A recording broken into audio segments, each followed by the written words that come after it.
Civil dispute లో lawyer గారు సమర్పించినటువంటి పాత కేసులంటూ ఉటంకించినటువంటి కేసుల్లో ఒక తీర్పు ఆర్టిఫిషియల్ ఇంటెలిజెన్స్ తో సృష్టించింది.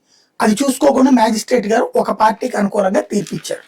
దాని మీద అప్పీల్కి వెళ్తే హైకోర్టు అది ఏఐతో సృష్టించిన తీర్పు, అది ఉటంకించడం తప్పని చెప్తూ మిగతా తీర్పులు ఒరిజినల్లే కాబట్టి కింద కోర్టు ఇచ్చిన తీర్పులో మేము జోక్యం చేసుకోలేము అని చెప్పింది. ఇప్పుడు సుప్రీంకోర్టు అసలు ఆ తీర్పుని రద్దు చేస్తూ ఏఐ కల్పిత తీర్పుతో జాగ్రత్త అంటూ ఆదేశాలు ఇచ్చిన సంచలనం ఇది. ఓ సివిల్ వివాదంలో విజయవాడ కోర్టు ఆదేశాల మేరకు అడ్వకేట్ కమిషనర్ తన నివేదిక సమర్పించారు.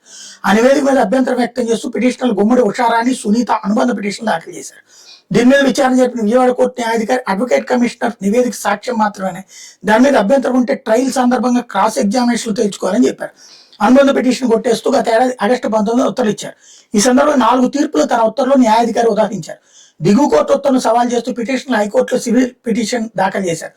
పిటిషన్ విచారణ సందర్భంగా పిటిషనర్ ఉషారాణి తరపు న్యాయవాది వాదన వినిపిస్తూ దిగువ కోర్టు న్యాయాధికారి ఇచ్చిన ఉత్తర్వులు ప్రస్తావించిన 4 తీర్పులు ఉనికిలోనే లేవన్నారు.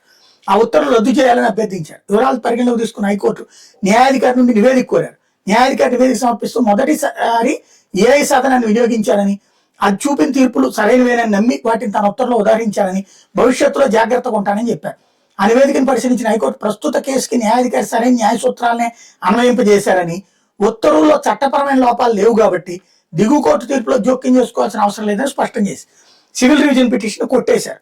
ఏఐ సాధనాల వినియోగం విషయంలో అత్యంత జాగ్రత్తగా అప్రమత్తం వ్యవహరించాలని అప్పుడే హైకోర్టు అందరి మ్యాజిస్ట్రేట్గా ఆదేశాలు ఇచ్చింది. అయితే ఏఐ సాంకేతికత ఆధారంగా రూపొందించిన కల్పిత తీర్పుల విషయంలో జాగ్రత్తగా ఉండాలంటూ దిగువ కోర్టులు ఇప్పుడు సుప్రీంకోర్టు అప్రమత్తం చేసింది.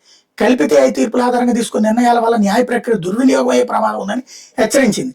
ఏఐ కల్పిత తీర్పులు సరైన న్యాయ ప్రమాణాలతో ఉన్నాయనే కారణంగా వాటిని ఉత్తర్వులో ఉటంకించడాన్ని అనుమతించరాదని స్పష్టం చేసింది.